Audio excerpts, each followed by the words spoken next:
Alléluia. Merci Seigneur. Bien bonza moment tolingi toyoka nzambe na biso kolobela biso. Loba na yete motema na ngana eko sango liboso na yo. Na yoka yo. Olobela ngai kote liloba na yo eza bongo. Mais utiliser puissamment mosali na yo. Oyo aza instrument asa ya lipango lipo na nga utiliser puissamment to bondeli na kombo na Yesu. Papa to yele mitema na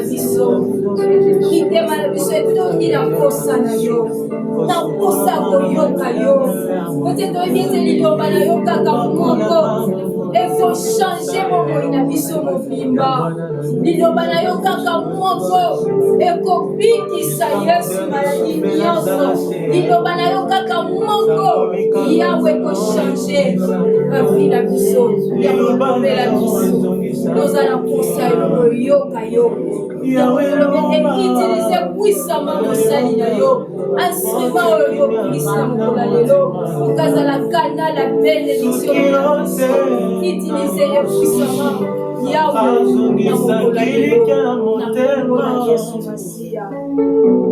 Yolobi biso nyonso parole à toi Seigneur Jésus-Christ. Parole à toi Seigneur Jésus-Christ. Amen. Amen. Alléluia. Parce que nous pouvons côté ma bonne koyamba mosali na Nzambe.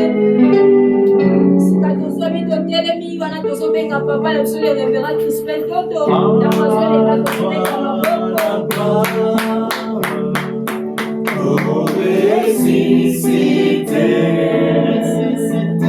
À toi la victoire pour l'éternité. Brillant de lumière, l'ange est descendu. Il roulait la pierre qui tombeau.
parole soit serrée dans nos cœurs. Nous voulons que cette parole puisse transformer notre compréhension de choses.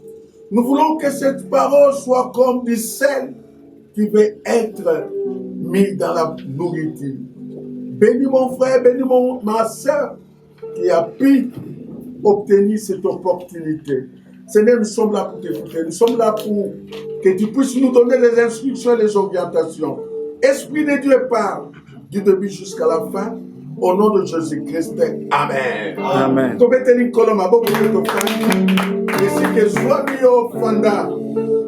Mais bien aimé, na kotanga rapidement na mukanda na Ésaïe chapitre 66, versets 23 à 24. Ésaïe 66, 23 à 24. La Bible nous dit, à chaque nouvelle lune et à chaque sabbat, toute chair viendra se prosterner devant moi, dit l'Éternel. Et quand on sortira, on verra les cadavres des hommes qui se sont rebellés contre moi, car leur ver ne mourra point, leur feu ne s'éteindra point, et ils seront pour toute chair un objet d'horreur. Nombre chapitre 10. Nombre chapitre 10, verset 9. Nombre chapitre 10, verset 9. Lorsque dans votre pays, vous irez à la guerre contre l'ennemi qui vous combattra, vous sonnerez des trompettes avec éclat et vous serez présents au souvenir de l'Éternel, votre Dieu, et vous serez délivrés de vos ennemis. Amen. Amen. Bien-aimé, Nabi Kembalel Bosso peut-être au cause de Bakou, ya kolanda biso na enseignement oyo tozo benga nouvelle lune. Nabi souvent ce qui batu ba yo ki mon lune etikaka et bendaka mayele ya ba. C'est pourquoi même tolingi ko enseigner enseignement moussous tolinga kato songela to faire comprendre na peuple ensemble que ça malam to yeba ko observer ba port. Mais bien aimé enseignement oyo tozo yekola et ça na kati ya enseignement moko munene ba bengaka les prières stratégiques. Là, quand est-ce que la prière est stratégique? Selon forme nango, selon contenu nango, selon l'endroit, et maintenant, puis son quatrièmement, selon le temps. Alors, dans quatre enseignements, il y a selon le temps, tous en a bengaka les portes de temps et de saison, ou bien les portes de temps et les époques. Au Diambona, ils appellent enseignement. Alors, la porte de temps, tous en a pas veille, tous en a pas porte à semaine, tous en a pas porte il y a mois, la porte de mois tel que autres ans, ils ont pas porte moko il y a 100 ans. Alors, la porte il y a pas saison, tous en a pas porte tel que oh, il va s'agir qu'on benga équinoxe de printemps, après équinoxe d'automne, tous en a solstice d'été et solstice d'hiver. Et ça a un mois de mars, mois de juin, mois de septembre, et mois de décembre. Alors, pour la bison les notions tozali, ezali le 20, lundi le 20 septembre, le 20 juillet 2020. 2020, c'est une année bissextile. Et ça, année où ils ont 5 fois. Et ça, année où ils ont plus de 365 jours, et les kakamoulaï, mais en réalité, ils ont coussé. Et ça, année où ils ont na ba réalité impossible, ba réalité incroyable telle que autres sont vivre. Et ça normal parce que tout ça na kati il y a année bissextile. Et puis tout ça na kati il y a saison de jubilé. Où il pendant que depuis 2010 tina 2060 50 ans ezali année ezali saison il y a jubilé. Alors la saison oh tout ça na saison na kati tout ça na restauration, rétablissement, récupération de toutes choses. Et saison, il y a double grâce. Puis, dans saison, il y a jugement. Donc, et comme je te dis, les notes ont compris qu'il y a état de droit. Et ça, au cas moité. Donc, et ça, dans 4, il y a saison, il y a jubilé. Alors, pour la biso l'élo, tout ça, tout ça, n'apporte à souka. Ça dit chaque mois, et ça, n'a pas porte mi balé. Il y a une chose, il y a une nouvelle lune. Il y a mi balé, bengi plein lit. nouvelle ligne, c'est le début du mois.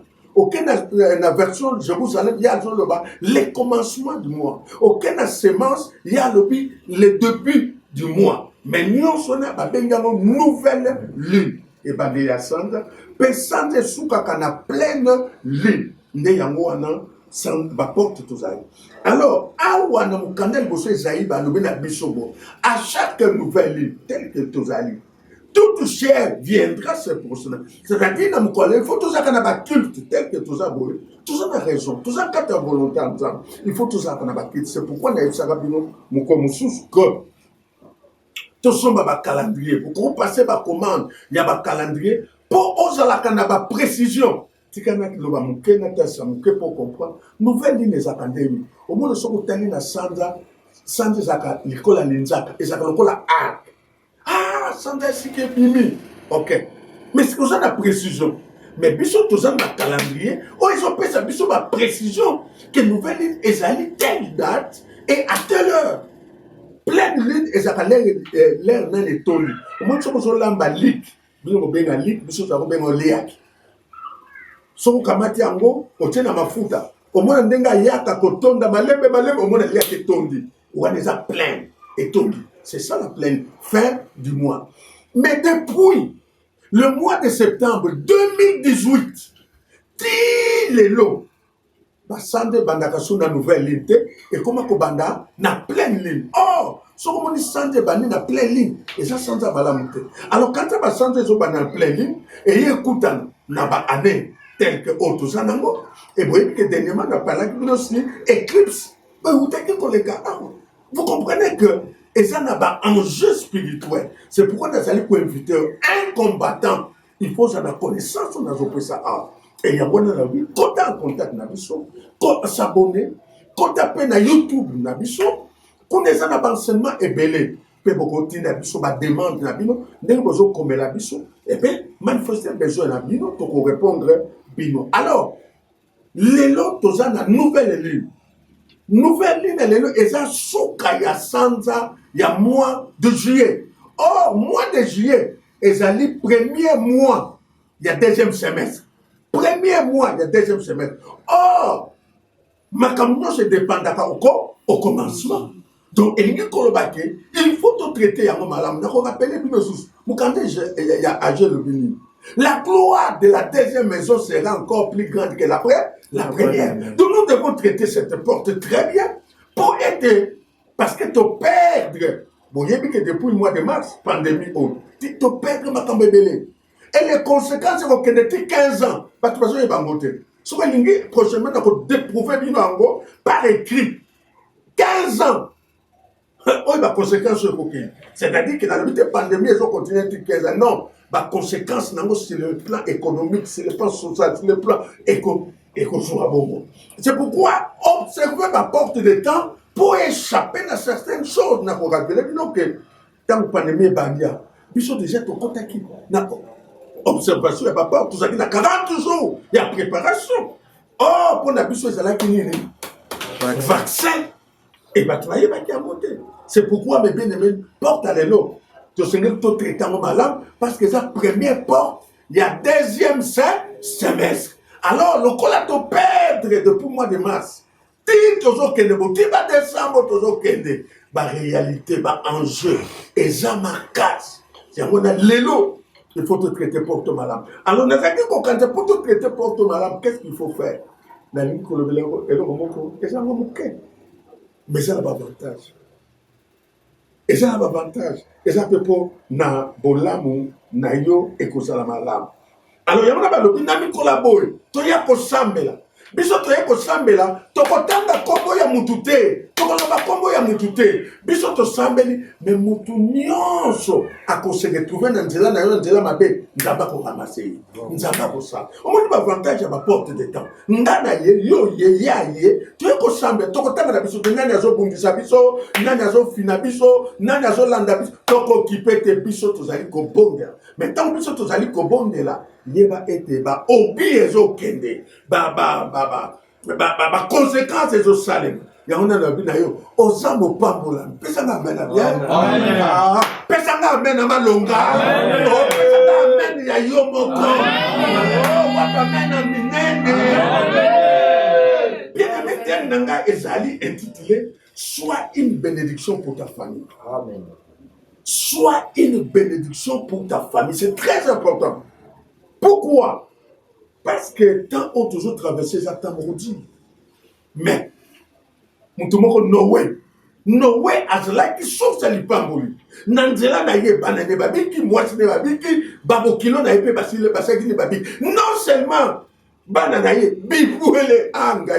Basoso bazalaki kuna na ebite. Quelle grâce! Soso moko moi soso mba bakota ki basusu bakufaki. Parce que Josué et parce que Noé azalaki une source de bénédiction. Penalingi na deuxième semestre oyo tozo kende combien ma biso ba conséquences qui combien d'années mais yo oza la source il y a bénédiction pour la source. Loba amen. Amen. Loba je vais être une source de bénédiction de la famille. Je vais être une source de bénédiction de l'homme. Est-ce que vous avez dit que Batobele va oublier Kananjelanga? Batobele va oublier Kananjelanga. Batobele va oublier Kananjelanga. Oh, Batobele va oublier Kananjelanga. Et puis, c'est Belayo Kandengo Lobibo. Parce qu'au commencement était là-bas, tout a été fait par elle. C'est pourquoi Oyo Bibisi. Sois une bénédiction de ta famille. Genèse 39. Genèse chapitre 39. Genèse chapitre 39. Verset 1 à 5. Genèse 39, 1 à 5. Nathan. On fit descendre Joseph en Égypte et Potiphar, officier de Pharaon, chef des gardes égyptiens, l'acheta des Ismaélites qu'ils avaient fait descendre. L'Éternel fit avec lui et la prospérité l'accompagnant. Il habitait dans la maison de son maître, l'Égyptien. Son maître vit que l'Éternel était avec lui et que l'Éternel faisait prospérer entre ses mains tout ce qu'il entreprenait. Joseph trouva grâce aux yeux de son maître, qu'il employa à son service, l'établit sur sa maison et lui confia tout ce qu'il possédait. 5. Dès que Potiphar lui établit sur sa maison et sur tout ce qu'il possédait, l'Éternel bénit la maison de l'Égyptien à cause de Joseph, et la bénédiction de l'Éternel fut sur tout ce qui lui appartenait, soit à la maison, soit au champ. Tolobi amen. Amen. Tolobi amen. Amen. Bien aimé, et ça n'a pas de ça qu'à confusion. Tu ne vas pas ça qu'à Joseph. Azalaki nanda ko Pharaon. Non. Joseph, bande kone bateki bango bateki ye na ba Ismaélite. Ismaélite bateki ye na Potiphar. Azaki moko ya officier ya Pharaon. Azaki pe na ba moye. Nde bateki ye kuna. Nde kuna nde na ndako wana abandaki ko évoluer. Mais eloko ezali très important, c'est le verset 2. L'Éternel fit avec qui? Joseph. Bien-aimé, nango yebso eloko moko. Tiango na mutu, oza na mbongo, oza na mbongo te, oza na moyen te, oyebana te. Soki Nzambe aza na yo, oza mutu mususu. Amen. Mutu apesaka amen aza te. Amen. Biso tolingaka batu n'intérêt. Soko oza ba moyen tuza ebele. Mais soko oza te batu ba retire, mais nalingo loba na mutu moko. Amen. Nalingo loba na mutu moko. Amen. Luka ozala na Nzambe.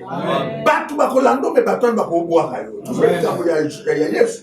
Tango akoti bango nyonso. Jésus de Nazareth, Mobikisie, Batandele Maputa. Maintenant, batunaki entre Barabbas. Na Jésus, Bolingi na Akufa. Jésus. Lobelanga amena bien. Amen. Alors, moi non, yo bateka kiye na bandekone. Na zaba histoire ya kobandela te tout. Non. Bateka kiye. Ateka mi combien de fois? Première fois bandekone. Ismaélite, Basombi peut batekiye, 40e fois, 2e fois, après, 3e fois, pas Yapo, Potiphar, chiffre 3, et c'est chiffre Nzam. Bazoteka mutume, bazoyeba teke, bazoteka valeur aux gens en Katinaye. Bazoko, comment, babengani, valeur oyo, ezaki na kati. Alléluia. Amen. Alors, Bible elobi nanga, a komi na ndaku ya tata o Potiphar, balobi l'Éternel était avec lui. Et ce qui est encore très grave, bisoto landaka prospérité, bisoto lukaka prospérité, mais Bible elobi nanga, la prospérité l'accompagnait. Alléluia. Amen. Oh, prière nanga, il faut vivre comme un dégoûtant. Prospérité bandako accompagner yo, mais yo propose la nasima ya prospérité. Prospérité l'accompagnait. Et non seulement ça, il habitait dans la maison de son maître, l'Égyptien. Son maître vit que l'Éternel était avec. Bien aimé, ce que nous savons, il faut battre Bamona na katina yo, que réellement ma kamezali ko changer. Ah, nous avons ça la grâce. Quand les apporte à mon nene, mokoloba sakolaka, mokoloba pambolaka, mokoloba loba kamaloba malam, pena so pambola yo, esengeli batu. Bamona na kati no bonzambe, bamona nanu bonzambe, pe bonzambe e kopota biloko ebele lobela ngame na bien. Ah, Joseph, son maître vit que l'Éternel était avec lui. À l'hôpital. Onga motonanzambe, onga il faut battre découvrir, il faut battre découvrir. Balo bake oya sali motonanzambe. Alléluia. Maître na ya découvrir. Et bien, l'Éternel faisait prospérer entre ses mains tout ce qu'il entreprenait. Ah! Et ça, dans ma boca, ça m'a boca, mais avant le but, nyonso ye azalaki kosala, azalaki un bon entrepreneur et azalaki kokende liboso. Pourquoi? Parce que Dieu était avec lui. Joseph trouva grâce aux yeux de son maître. Awa, ceux qui ont compris de terre. Et ça qui quand Joseph était moutazaki moussani n'a pas travaillé, bazalaki ébé. Mais c'est lui qui trouva grâce. La distinction. Ce qu'on a dans distinction pour l'andayo. Pour qu'on a les belles distinctions pour l'andayo. Voilà la distinction. Oh non, qu'on a la complexité. Partout au Kenya, tabatatondi, tabatatondi, zala le qu'on a saché. Le bolé qui ça y est, aya. Yaya, ça c'est pas ta cotine. Comme tu as recouvert, monsieur Koufa, maman n'a pas récaté. Après, on a besoin de toi qui calme. Monsieur toujours pour gars. Mais acheter, wap! Sous et Bartimé, merci. Bartimé, souka, souka. À tout à l'heure, il trouva grâce aux yeux de Jésus-Christ. Alléluia. Amen. Alléluia. Donc, grâce, et ça qui naïe, maître naïe peut trouver grâce dans Joseph, et misala naïe, à cause de la présence de Joseph, n'a pas Potiphar, ma comme change. Bien aimé, il faut un signe de bénédiction. Il faut une source de bénédiction. Et si Kayo comme ça, il faut attirer faveur. Il faut benda. Pourquoi que parce que une source de bénédiction à Salinini a créé Zalaka Nemaloba, la mise à la favorable partout. Ah, l'oba Kangoko, favorable partout. même place on est allé hostile. Mais pour Nanga, Nazali favorable. Biloko nyos nanda, ça peut prospérer. Partout, ça peut prospérer. À cause de Joseph, et la bénédiction de l'Éternel fut sur tout ce qui appartenait, soit à la maison, soit au champ. Nyos. Ah oui, Zala le roi Batou, le roi Joseph. Au sanguis, il va comme prospérer. Alors, c'est quoi le mot que le roi Joseph quoi? Mais yo, le cas de l'argent, Joseph. Rapidement, quelques leçons rapides pour l'enseignement de la personne. 1. Il faut que Dieu soit avec toi. Il faut pas Nzambaza. Non, il faut Nzambaza la nayo. Exode 3. verset 5 à 6. Exode 3, verset 5 à 6. Moïse a été avec Dieu. Genèse 28, 15. Genèse 28, 15. Dieu a été avec Abraham. Deuxième leçon.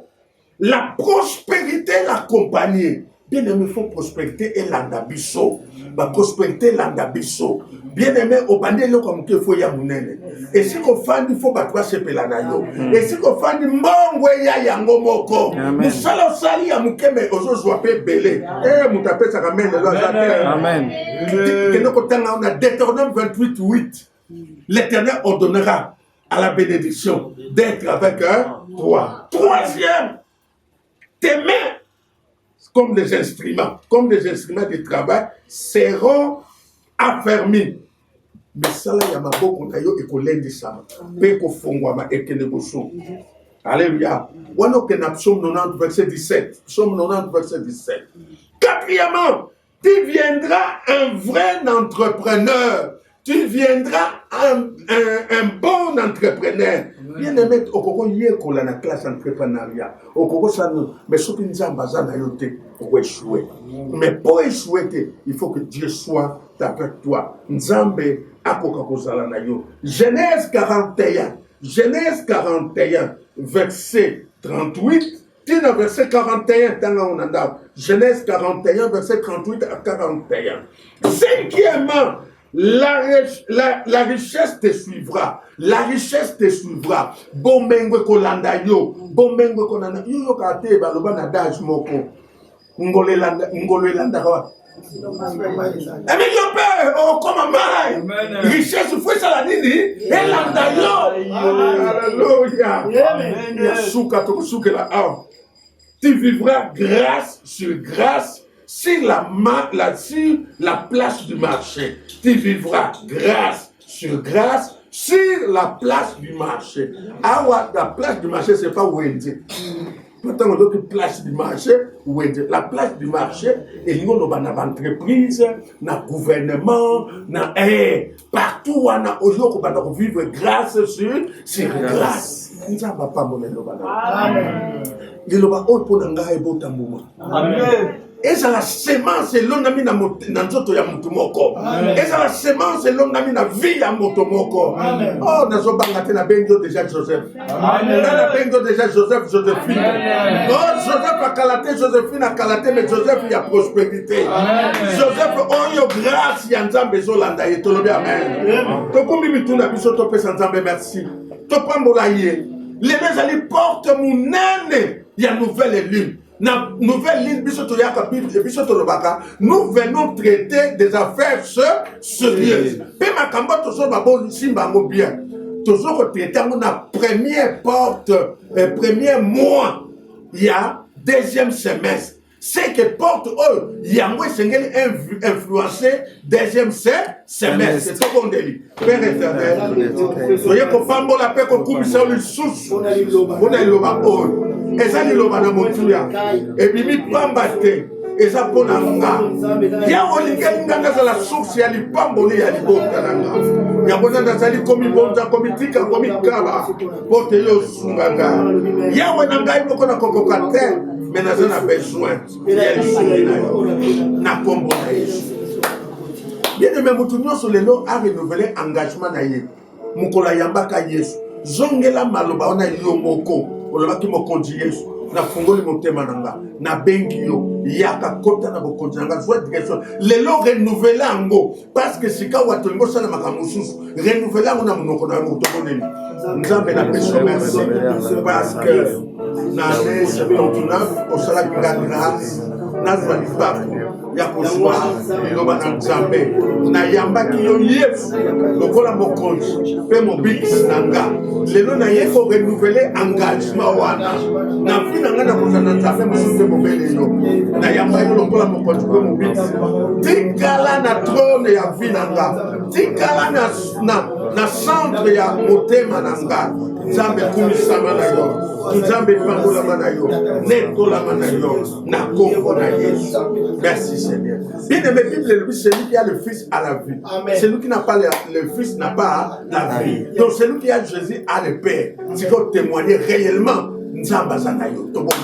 Père, condition de vos choses, olobelaki biso esengeli nazala na nzambe ya solo naza na yesu lokola naza na yesu seke naza na nzambe yango wana napamboli yo yango wana nakumisi yo nanetoli yo lokumu ezonga bobele epai na kombo na yesu bien-aimé tokobondela na deuxième semestre oyo koti balobi prospérité landa yo et accompagner yo richesse mpe elanda yo tokondeli Père éternel naye kosenga lisusu na deuxième semestre oyo na koti bénédiction elandanga richesse elandanga bisika nyonso na kosala o nzambe elandanga na kombo na yesu yango nde na pamboli yo na kombo oui tokobondela senga loba na nzambe nalingi ezala un bon entrepreneur vrai entrepreneur ndeko azotenga mikate nga mpe azotenga mikate me yanga oza ndenge mosusu tobonde un bon entrepreneur un vrai entrepreneur yawe na yesu kosenga nazala vrai entrepreneur yango na napeleli epai na yo na pamboli yo nakumisi yo lokumu ezonga bobele epai na yo na kombo na yesu oyo azali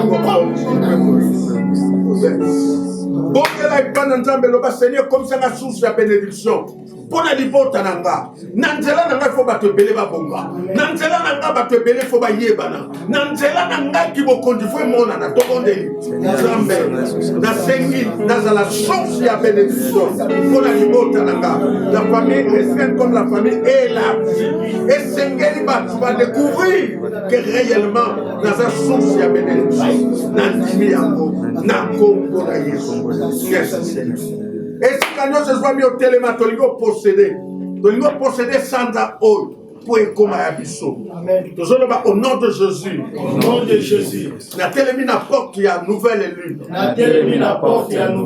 oyo ezali suka sanza ya premier mois ya deuxième semestre en tant que fils d'Isaacar ancien à la porte sentinelle nganga ya nzambe nazali kokondane nazali koanile koarete processus nyonso ya mabe oyo ezalaki na premier semestre ekota te na deuxième semestre natelemeli mpe napekisi yango au nom puissant de jésus yango wana nazali koya koposede deuxième semestre eza yanga na kombo na yesu mpe nakoti na deuxième semestre en tant que source ya bénédiction ya bato ebele nazali na kati na saison ya jubilé nasengi jugement na vie na nga mpona kokondane baye bakombataka ngai yawe na possédé deuxième semestre nasengi oyo nyonso nazwaki te na kozwa oyo namonaki te na komona oyo nasimbaki te na kosimba yango wana porte élevez vos lentons élevez vos portes éternelles et le roi de gloire fasse son entrée. Qui est ce roi de gloire? L'éternel fort et puissant dans les combats. Porte de la nouvelle lune. Élevez vos lentons. Et le roi de gloire avec son oint Crispin Toto entre. J'entre dans la deuxième semestre. Avec Jésus-Christ. En tant que source de bénédiction.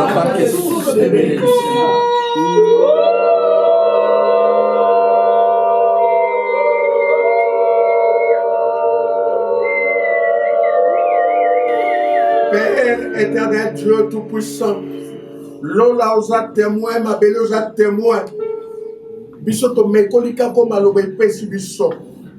Ena maloba oyo et comme réalité dans ma vie na biso. Et mon isama pe kokisama. Deuxième semestre to pambolio. Deuxième semestre biso to koti. Oyo nyonso to kutana kina na pandémie et kokota te na deuxième semestre.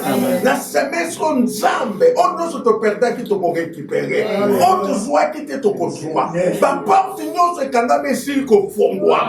Na kombo na Yesu Kristo. Nzambe tika kimia na yo epesa mela biso na kombo na Yesu to bonde libongo to lobi. Amen. Amen. Amen. Ka Yahweh apambola bino. Amen. Bien-aimé, Kanga Misu, et sans ame merci pour le moment maloba, paye à prière. Pambola Nzambe, na kombo na Estobole. Et sans ame merci pour le moment itotondio. Yo pambolio merci à Nzambe pour la bolama yo maloba tosina. Après-midi à l'élo. Merci pour la nouvelle lune à l'élo. Merci pour la prière. Peignons sur ton bénéficier. Tolobi, Amen. Amen. Voilà, tous les offrandes. Les accultes, tous les pays s'offrandent. Et tout le monde va pouvoir maïs ici, tout le monde presque na souka. Limi sa offrande na yo, et au tien na panier, maïs ba même biso na yo.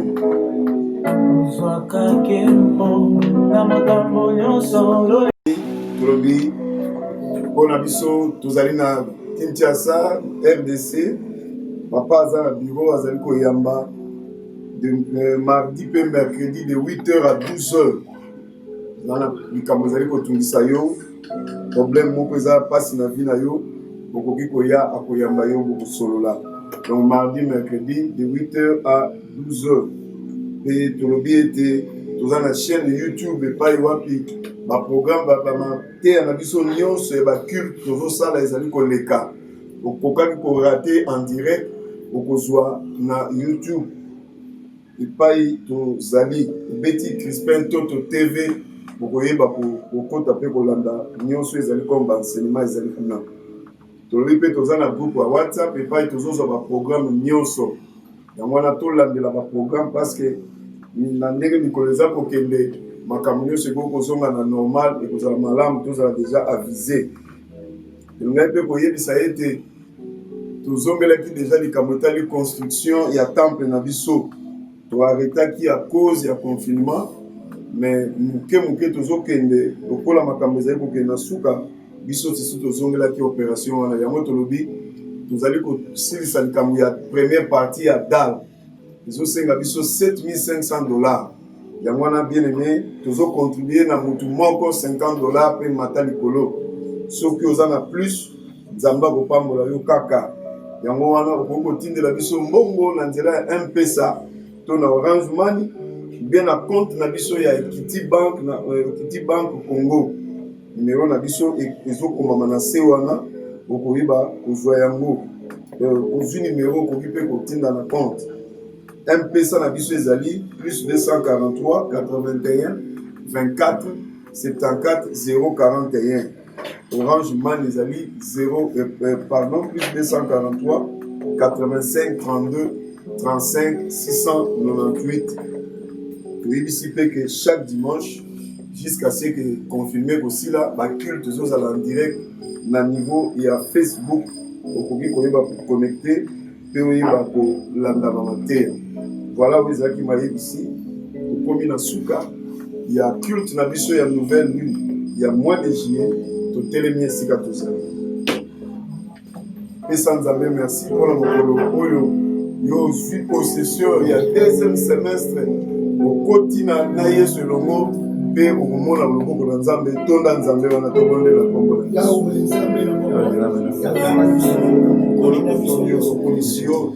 Dans la nouvelle ligne ya lelo oyo ezali ya mois de juillet na deuxième semestre oyo tositobali ya mpona bolamu nyonso oyo tokobika kobanda kokola lelo saison ya sika biso topamboli yo nzambe na kombo na Yesu.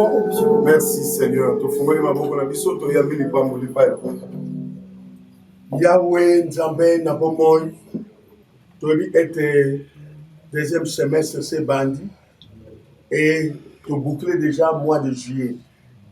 Tika ete opambola bana na yo, pe onyonso elobami lelo, et se matérialiser, Amen. et se concrétiser la vie à moko na moko.